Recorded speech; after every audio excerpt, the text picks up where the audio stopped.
নিঃস্ব অবস্থায় কি দোয়া করতে পারেন একজন মানুষ, এই দোয়াটা শিখে নেন, ইনশাআল্লাহ আপনার জীবনের সমস্ত সংকট কেটে যাবে ইনশাআল্লাহ।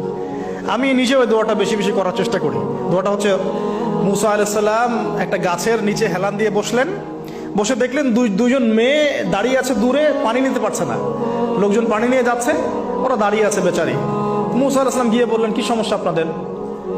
এটা নিয়ে আপনারা আবার মেয়েদের সাথে কথা বলার চেষ্টা করেন, ঠিক আছে? তো মাহারাম গায়রা মাহারাম মেনে চলে। তারা বললেন যে আমাদের বাবা অনেক বৃদ্ধ মানুষ, আমরা পানি নিতে পারি না যতক্ষণ না আমাদের কম পানি নিয়ে চলে যায়। মুসা আলাইহিস সালাম একটু বললাম না, ফিজিক্যালি খুব স্ট্রং ছিলেন, থাকে না বডি বিল্ডার, সামনে গিয়ে কথা বলে সরব পানি নিতে দাও, তখন মানুষ একটু মূল্যায়ন করে না। তো মুসা আলাইহিস সালাম এভাবে পানি নিয়ে দিলেন এবং বাছুরদেরকে পানি পান করালেন, করিয়ে গাছের নিচে এসে বসে আছেন। বসে বসে তিনি দোয়া করছেন, এই যে দোয়াটা তিনি দোয়া করছেন, রব্বি, একটা নেক কাজ করলেন, নেক কাজ করলেন না, মানুষের উপকার করলেন, নেক কাজ করে এসে গাছের নিচে বসে দোয়া করছেন, আল্লাহ এখানে তো আমার খাবার পানি বাসস্থান কিছুই নাই, আমি কি করব? রব্বি ইন্নি লিমা আনজালতা ইলাইয়া মিন খায়রিন ফাকির, রব্বি ইন্নি লিমা আনজালতা ইলাইয়া মিন খায়রিন ফাকির। আবার বলেন, রব্বি ইন্নি লিমা আনজালতা ইলাইয়া মিন খায়রিন ফাকির। অর্থ হচ্ছে, হে আল্লাহ, তুমি তোমার পক্ষ থেকে আমার উপরে যে নিয়ামতগুলো দিবে, আমি এর জন্য ফকির হয়ে বসে আছি। আল্লাহ অর্থ বুঝে পড়বেন ভাই, নামাজ রোজা হজ জাকাত যাই করেন আল্লাহর ওয়াস্তে অর্থ বুঝে পড়বেন।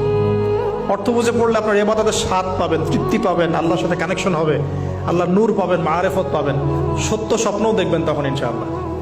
তখন শুয়ে শুয়ে সত্য স্বপ্ন দেখবেন ইনশাআল্লাহ। আল্লাহ পাক তৌফিক দান করবেন।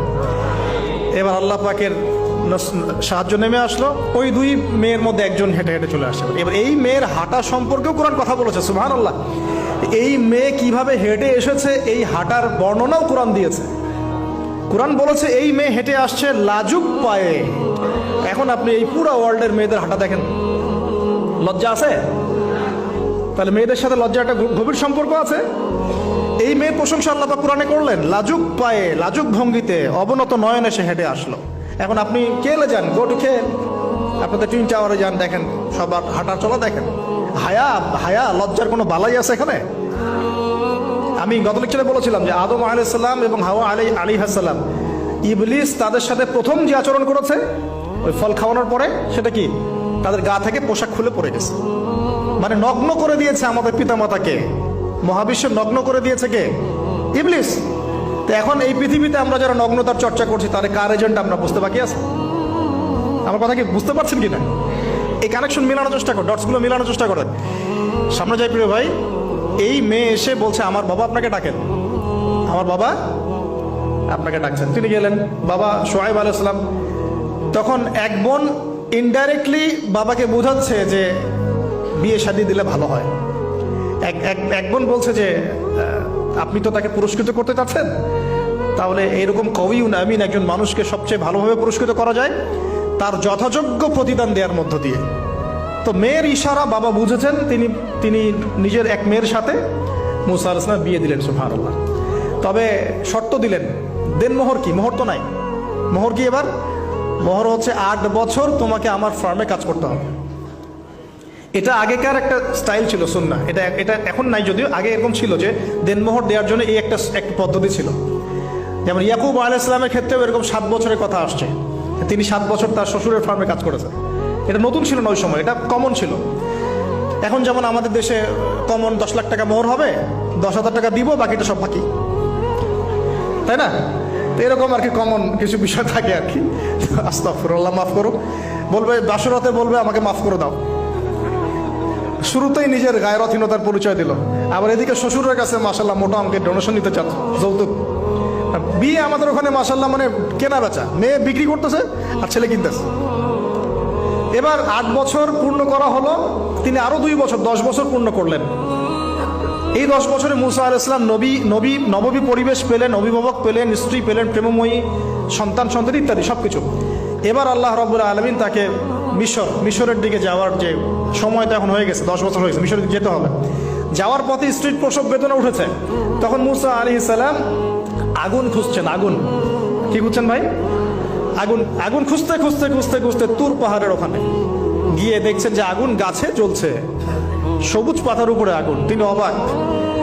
এই সময় আওয়াজ আসলো, বিসমিল্লাহির রহমানির রহিম, ইন্নী আনা রাব্বুক ফাখলা'না আলাইক ইন্নাকা বিল ওয়াদিল মুকদ্দাস তুয়া।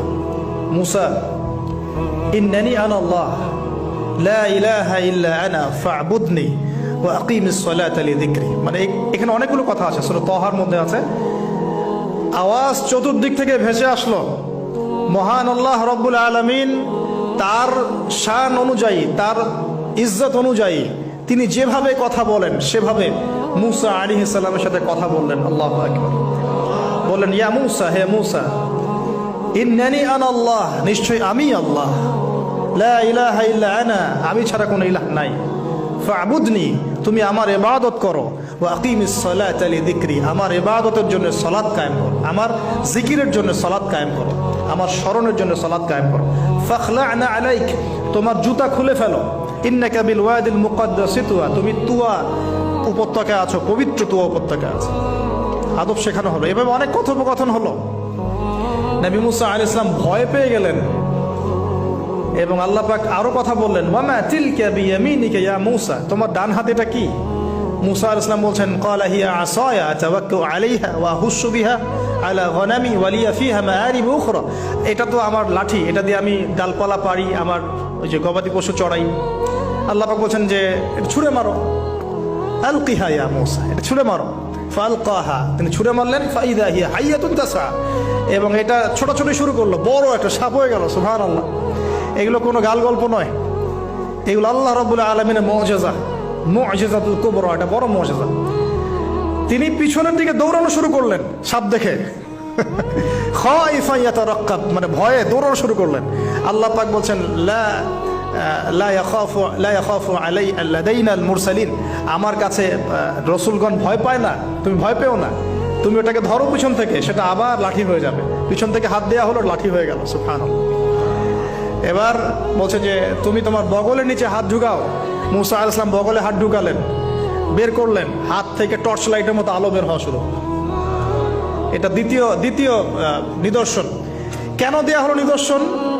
এবার আল্লাহ পাক তার দায়িত্বটাকে বলছেন, তোমাকে নিদর্শনগুলো কেন দিলাম, তোমাকে মনোনীত কেন করলাম, কেন তোমাকে মনোনীত করলাম? মুসা, তোমার কাজটা কি? তোমার কাজ এখন এটা, ইযহাব ইলা ফিরআউনা ইন্নাহু তাগা, তুমি ফিরআউনের কাছে যাও। ফিরআউন সীমা লঙ্ঘন করেছে, মনে আছে ফিরআউনের কথা? সীমা লঙ্ঘন করেছে। তখন মুসা আলাইহিস সালাম তার অপারগতা প্রকাশ করছেন এভাবে, তিনি বলছেন, আল্লাহ, আমার তো জিহ্বায় জড়তা আছে, আর আমি তো ওখানে এক ব্যক্তি, আমার খুনের অভিযোগ আমার কাঁধে, আমি এখন কিভাবে কি করবো আল্লাহ? তখন আল্লাহ রাব্বুল আলামিন বলছেন, এই দোয়াটা করো। কোন দোয়া? মুসা আলাইহিস সালাম বললেন, রব্বি ইশরাহ লি সাদরি, হে আল্লাহ, আমার বক্ষ প্রশস্ত করো, ওয়াসসির লি আমরি, আমার কাজকে সহজ করে দাও, ওয়াহলিল উকদাতাম মিন লিসানি, আমার জিহ্বার সমস্ত জড়তা দূর করে দাও, ইয়াফকাহু কাওলি, যাতে মানুষ আমার কথা বুঝতে পারে। আর আমার সাথে আমার পরিবারের মধ্যে থেকে ওয়াজআলনি ওয়াজিরাম মিন আহলি, আমার পরিবারের মধ্যে একজন ওজির আমাকে দাও, সাথী। হারুন আখি, আমার ভাই হারুনকে দান কর। সুবহানাল্লাহ। হারুন আলাইহিস সালামকে নবুয়ত দেয়া হলো, দুজনকে আল্লাহ পাক এখন বলছেন, ইযহাবা ইলা ফিরআউন, তোমরা দুজন এখন ফিরআউনের কাছে যাও। ফাইন্নাহু তাগা ফাকুলা লাহু কাওলান লাইয়িনা, তবে তাকে গিয়ে কর্কশ ভাষায় কথা বলবে না, নরম স্বরে কথা বলবে। দায়ীদের এখানে সুন্নাহ, দায়ীদের জন্য শিক্ষা আছে, দায়ী আলেম যারা মুবাল্লিগ তাদের শিক্ষা আছে। ফিরআউনের সামনে গিয়ে দাওয়াত দিলেও কিভাবে দিতে হবে? ফাকুলা লাহু কাওলান লাইয়িনা, নম্রভাবে কথা বলো। লাআল্লাহু, কেন নম্রতার সাথে? লাআল্লাহু ইয়াতাযাক্কারু আও ইয়াখশা, হয়তোবা নম্রতা প্রদর্শন করলে সে উপদেশ গ্রহণ করতে পারে, অথবা সে আল্লাহকে ভয় করতেও পারে। আল্লাহ পাক তো আগে থেকে জানেন সে ঈমান আনবে না, তারপরেও আমাদের আদব শিখাচ্ছেন আল্লাহ পাক এখানে। তারা দুজন চলে গেলেন, দাওয়াত দিলেন। ফিরআউন মশকরা করছে, ওয়ামা রাব্বুকুম ইয়া মূসা, তোমাদের দুজনের রব আবার কে? হ্যাঁ, মুসা আলাইহিস সালাম বুঝাচ্ছেন, রব্বি আল্লাযী, আমার রব সেই রব যিনি জীবিতকে মৃত করেন, মৃতকে জীবিত করেন, ইত্যাদি। মানে যার হুকুম ছাড়া একটা গাছের পাতাও নড়ে না, যিনি মাটি থেকে সব উৎপন্ন করেন, বৃষ্টি বর্ষণ করেন, সব বুঝালেন। ফিরআউনের বক্তব্য তখন এটাই ছিল, তোমাদের কাছে কি কোন নিদর্শন আছে, কোন আয়াত নিদর্শন আছে? হ্যাঁ, নিদর্শন আছে। কি? লাঠি ছুঁড়ে মারলেন, সাপ হয়ে গেল। এখন ফিরআউন বলছে, এটা তো জাদু, এটা কি? আমার জাদুকররা ওটা পারে, জাদুকরদেরকে ডেকে না হলো, জাদুকররাও লাঠি ছুঁড়ে মারলো, সাপও যাচ্ছে। কিন্তু এই বড় সাপ ওদের সব সাপকে খেয়ে ফেললো। তখন ফেরাউন কিন্তু ভয় পেয়ে গিয়েছিল। এরপরেও এই হাত বের করে আলোর এই নিদর্শন দেখানো হলো, তাওহীদের দাওয়াত দেওয়া হলো, ফেরাউনকে ভয় করতে বলা হলো, ফেরাউনকে সতর্ক করা হলো যে আমার রব, আপনার রব, সবার রব হচ্ছেন আল্লাহ। সবকিছু বোঝানো হলো, কিন্তু ফেরাউন এই কোনো কথাই গ্রহণ করলো না।